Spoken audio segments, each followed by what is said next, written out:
안녕하십니까 재림 성도 여러분, 말씀의 자리로 나오신 모든 성도님들을 진심으로 환영합니다. 오늘 이 시간에는 마가복음 5장 21절부터 43절에 있는 본문의 말씀을 가지고 축복이 되는 기다림이라는 제목으로 말씀의 은혜를 나누도록 하겠습니다.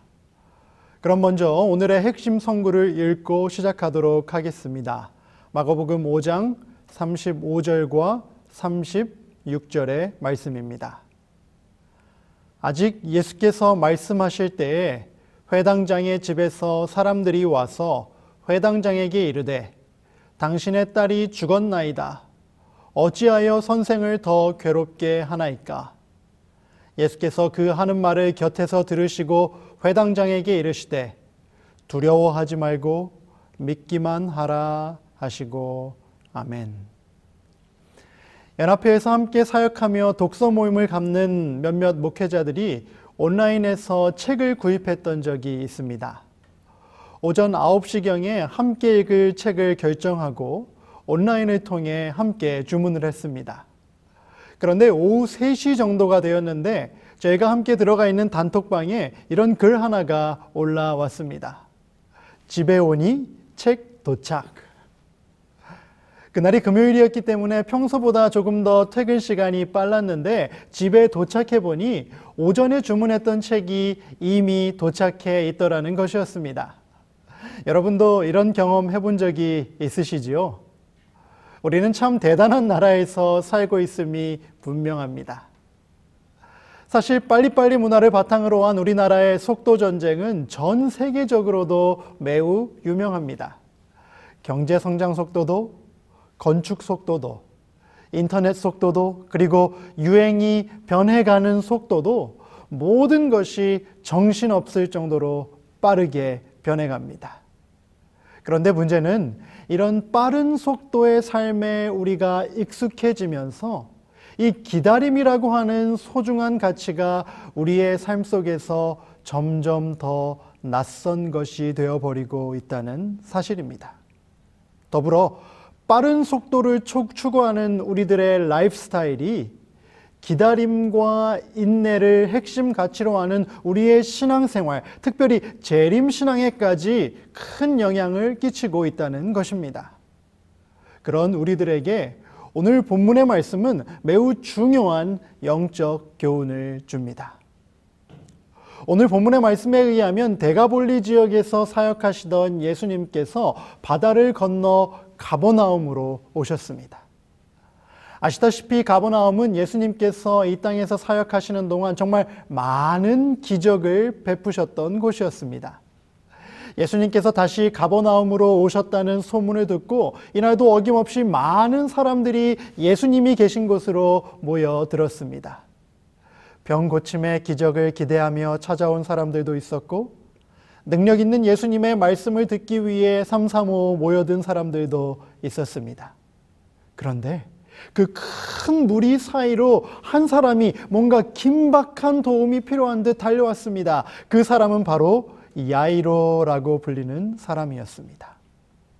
가버나움에서 이 야이로라는 사람을 모르는 사람은 없었습니다. 왜냐하면 야이로는 가버나움에 있는 회당을 책임지고 있는 회당장으로서 부와 명성만 높은 것이 아니라 신앙심과 도덕심도 깊은 매우 유명한 사람이었기 때문입니다. 당시만 해도 유대인들은 회당을 중심으로 공동체를 이루며 살았기 때문에 야이로의 신앙심과 인품은 많은 사람들 사이에 이미 널리 알려져 있었습니다. 그런데 그런 지체 높은 지도자가 한낱 나사렛 출신의 목수 앞에 무릎을 꿇은 것이었습니다. 이 얼마나 드문 광경이었겠습니까? 무엇이 그렇게도 급했길래 그와 같이 덕망 있는 사람이 예수님 앞에 무릎을 꿇었을까요? 마가복음 5장 22절과 23절은 이렇게 이야기합니다. 회당장 중에 하나인 야이로라 하는 이가 와서 예수를 보고 발 아래 엎드려 간곡히 구하여 이르되 내 어린 딸이 죽게 되었사오니 오셔서 그 위에 손을 얹으사 그로 구원을 받아 살게 하소서 하거늘. 야이로의 딸이 죽어가고 있었던 것입니다. 거의 죽기 직전이었습니다. 이제 더 이상 사람의 힘으로 할 수 있는 것이 아무것도 없었습니다. 그래서 마지막 희망을 갖고 예수님께 찾아온 것이었습니다. 왜냐하면 야이로는 죽어가는 병자를 낫게 하신 예수님의 기적적인 치유의 이야기를 이미 여러 차례 들어보았기 때문이었습니다. 누가복음 7장에 기록되어 있는 백부장의 종을 살리신 예수님의 이야기, 그리고 요한복음 4장에 기록되어 있는 왕의 신하의 아들을 살리신 예수님의 이야기, 이 모든 이야기를 야이로는 분명히 알고 있었을 것입니다. 이렇게 예수님을 찾아온 아버지의 마음이 얼마나 절박했을까요?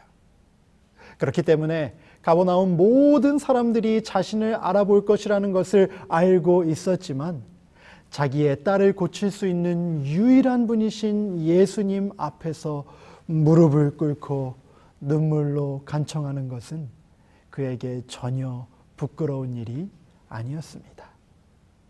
그 간절한 아버지의 마음을 알아보신 예수님께서는 야이로와 함께 동행하기로 하십니다.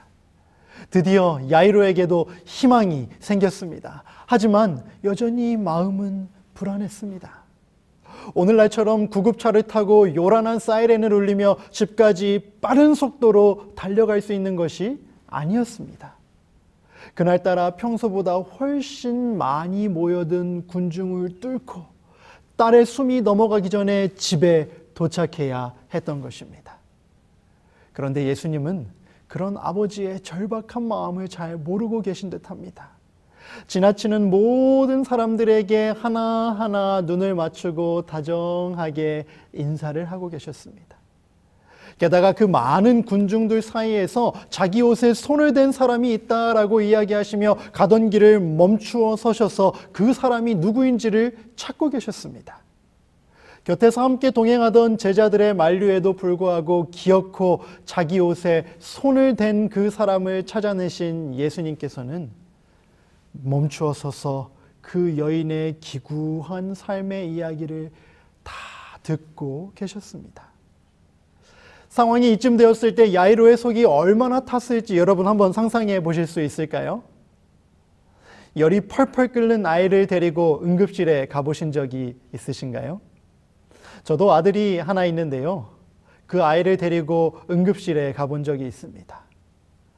너무나 아파서 엉엉 울고 있는 그 아이를 의사 선생님이 빨리 와서 제일 먼저 봐주시면 좋겠는데 응급실에 있는 다른 여러 환자들을 보느라 내 아이의 차례가 오지 않으면 부모의 속이 얼마나 타는지 모릅니다. 그 상황을 겪어보지 않으면 결코 느낄 수 없는 부모의 마음이지요. 야이로의 마음은 아마 이보다 훨씬 더했을 것입니다. 딸이 죽어가고 있었기 때문입니다. 아니, 이미 죽었을지도 모르겠습니다. 하지만 예수님께서는 12년 동안이나 병을 앓아온 그 만성질환 환자를 고쳐주시느라 촌각을 다투는 응급 환자를 고치러 가는 길을 지연시키고 계셨습니다. 물론 혈루증을 앓는 여인도 딱하기는 하지만 굳이 치료의 순서를 따지자면 목숨이 왔다 갔다 하는 응급 환자인 야이로의 딸을 먼저 고치시는 것이 우선이었을 것입니다.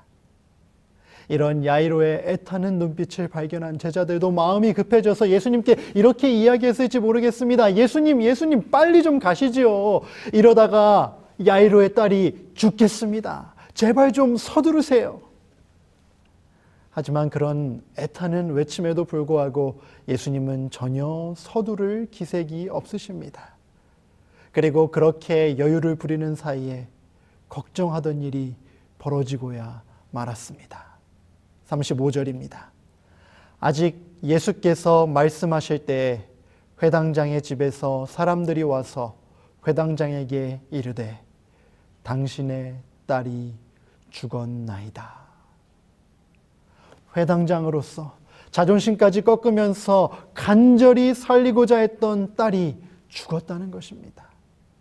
그 순간 야이로는 예수님이 얼마나 원망스러웠을까요? 예수님 앞에 무릎까지 꿇었던 자신의 행동이 후회됐을지도 모르겠습니다. 조금만 더 서두르셨다면.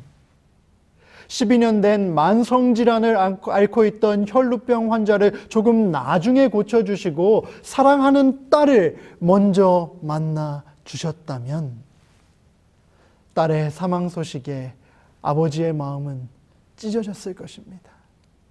그런데 온갖 생각으로 마음이 혼란스러웠을 야이로를 향해 예수님께서는 별일 아니라는 듯이 차분히 이렇게 말씀하십니다. 36절입니다. 예수께서 그 하는 말을 곁에서 들으시고 회당장에게 이르시되 두려워하지 말고 믿기만 하라 하시고, 예수님께서는 야이로에게 사실상 이렇게 말씀하신 것이나 다름이 없었습니다. 야이로야, 걱정하지 말고 나를 믿거라. 인내하고 기다리거라. 서두를 필요가 전혀 없단다. 내가 너와 함께 있지 않니? 내가 책임질 테니 걱정하지 말거라. 사랑하는 재림 성도 여러분, 2000년 전 가버나움 땅에서 애타는 야이로에게 하셨던 이 말씀이 오늘 우리에게 주시는 예수님의 말씀인 것을 기억하시기 바랍니다. 우리는 그리스도인이라는 이름을 가지고 살아가면서 야이로와 같이 조바심을 내고 발을 동동 구르며 살아갈 때가 너무나 많습니다. 내가 원하는 것을 내가 원하는 때에 빨리 얻지 못하면 초조하고 불안하고 심지어 화가 나기까지 합니다. 그래서 자꾸 예수님의 시간표를 내 시간표에 끼워 맞추려고 하기도 합니다. 재림 성도라는 이름을 가지고 예수님의 재림을 기다리고 산다고 이야기하지만 자꾸만 지연되는 것 같아 보이는 예수님의 재림 때문에 투덜대며 불평하다가 그 소망의 끈을 놓쳐버리고 소망 없는 이들과 똑같이 살아가는 모습도 종종 보게 됩니다. 하지만 시대의 소망에 기록된 이 말씀을 꼭 기억하시기 바랍니다. 별들이 정해진 길을 따라 광대한 궤도를 운행하는 것과 같이 하나님의 경륜은 조급하거나 지체하는 법이 없다. 아멘. 우리는 조급한 마음에 예수님께서 지체하신다고 생각할지 모르겠지만 하나님께서는 그분의 시간표에 따라 한치의 오차도 없이 일하고 계신다는 사실을 믿게 되기를 간절히 바랍니다. 그 예수님께서 오늘 우리에게도 똑같이 말씀하십니다. 두려워하지 말고 그저 믿기만 하라.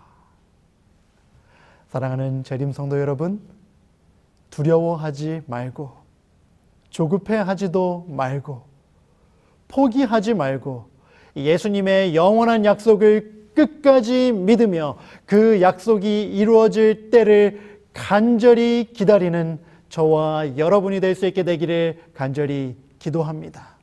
모든 것이 빠르게 변하고 우리의 삶의 방식도 갈수록 빨라진다고 할지라도 예수님의 약속의 성취를 기다리는 자들의 삶은 인내의 삶, 기다리는 삶이 되어야 함을 기억하시게 되기를 바랍니다. 우리가 모두 잘 아는 말씀이 있지 않습니까? 성도들의 인내가 여기 있나니 그들은 하나님의 계명과 예수에 대한 믿음을 지키는 자니라. 이것이 바로 마지막 때를 살아가는 참된 남은 백성들의 삶의 모습인 것입니다. 그런데 어떤 사람들은 이와 같은 기다림의 시간을 낭비되는 시간이라고 여깁니다. 하지만 하나님의 뜻이 이루어지기를 기다리는 그 기다림의 시간은 결코 낭비되는 시간이 아님을 성경은 우리에게 분명히 보여줍니다.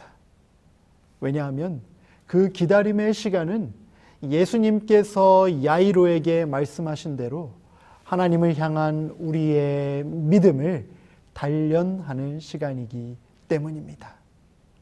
두려워하지 말고 믿기만 하라. 예수님의 말씀이지요. 촌각을 다투는 상황 속에서 예수님 곁에서 함께 동행하며 그분의 한 걸음 한 걸음을 기다리는 것이 얼마나 힘들었을까요?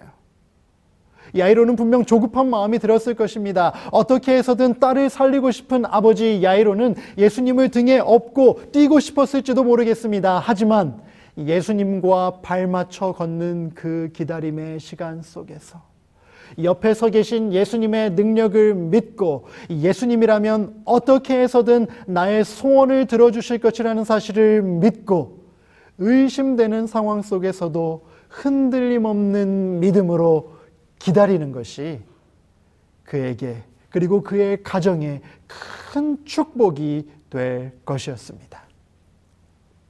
스펄전 목사님은 기다림에 대해 이렇게 말씀하셨습니다. 기다림은 우리에게 유익이 된다. 기다림은 우리의 믿음을 시험하며 인내를 연습하게 하며 순종을 훈련하게 하고 축복이 다가왔을 때 감사하게 한다. 그렇기 때문에 하나님의 백성들은 언제나 기다리는 사람들이었다. 예수님은 그 기다림의 시간이 야이로에게 축복의 시간이 될 것임을 분명히 알고 계셨습니다.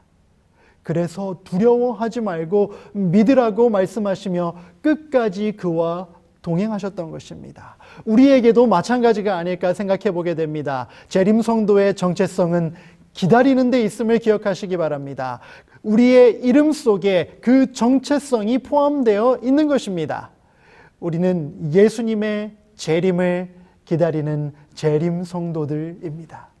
세상이 아무리 빠르게 변하고 그래서 빠른 응답이 없는 듯 보이는 하나님의 약속이 거짓으로 치부되고 모두가 하나님의 뜻과 상관없이 그저 자기의 욕심을 위해 살아간다고 할지라도 우리의 믿음은 기다림과 인내로 상징되어야 한다는 사실입니다. 그것이 설령 세상이 살아가는 방식과 거꾸로 가는 길이라고 할지라도 말입니다. 히브리서 10장 36절부터 38절의 말씀은 우리에게 이렇게 이야기합니다. 너희에게 인내가 필요함은 너희가 하나님의 뜻을 행한 후에 약속하신 것을 받기 위함이라. 잠깐 후면 오시리가 오시리니 지체하지 아니하시리라. 나의 의인은 믿음으로 말미암아 살리라. 아멘.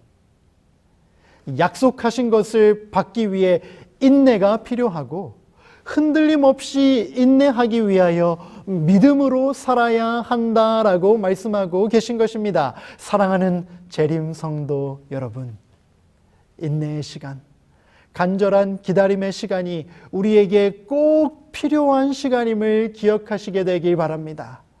보이지 않는 것을 믿음의 눈으로 바라보며 말씀에 순종하며 참고 견디는 기다림의 시간이 우리를 하늘에 들어가기에 적합한 백성들로 변화시켜 줄 것입니다. 그리고 그 기다림의 시간을 통해 강하게 된 믿음으로 말미암아 아름답게 변화된 우리의 품성을 가지고 우리는 마침내 약속하신 것을 받게 될 것입니다. 이제 말씀을 정리하면서 다시 야이로의 이야기로 돌아가 보도록 하겠습니다. 두려워하지 말고 믿기만 하라고 말씀하셨던 예수님께서는 야이로의 딸이 죽었다는 이야기와 상관없이 야이로의 집으로 계속해서 향하십니다. 그렇게 집으로 향하는 그 시간이 아버지 야이로에게는 아마 큰 믿음의 시험이었을 것입니다. 예수님, 제 딸이 이미 죽었다잖아요. 그렇게 조금만 더 서두르시지 그랬어요. 이 모든 것이 내 딸이 죽어가고 있다는 것을 아시면서도 지체하신 예수님 때문이에요.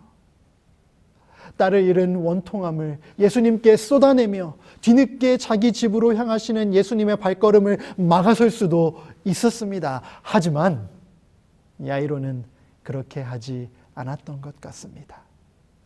의심하고 원망하는 대신 그 순간 자신의 유일한 희망이 되시는 예수님을 향한 믿음을 더 굳게 하며 예수님과 끝까지 동행하였습니다. 그렇게 예수님의 말씀에 따라 믿음의 걸음을 한 걸음 한 걸음 내디뎠을 때 야이로에게 그리고 그의 가족에게 어떤 기적이 일어났을까요? 38절부터 42절에 있는 말씀을 요약해서 읽도록 하겠습니다. 회당장의 집에 들어가서 그들에게 이르시되 너희가 어찌하여 떠들며 우느냐? 이 아이가 죽은 것이 아니라 잔다 하시니 아이 있는 곳에 들어가사 그 아이의 손을 잡고 이르시되 달리다굼 하시니 번역하면 곧 내가 내게 말하노니 소녀야 일어나라 하심이라. 소녀가 곧 일어나서 걸으니 나이가 12살이라. 아멘.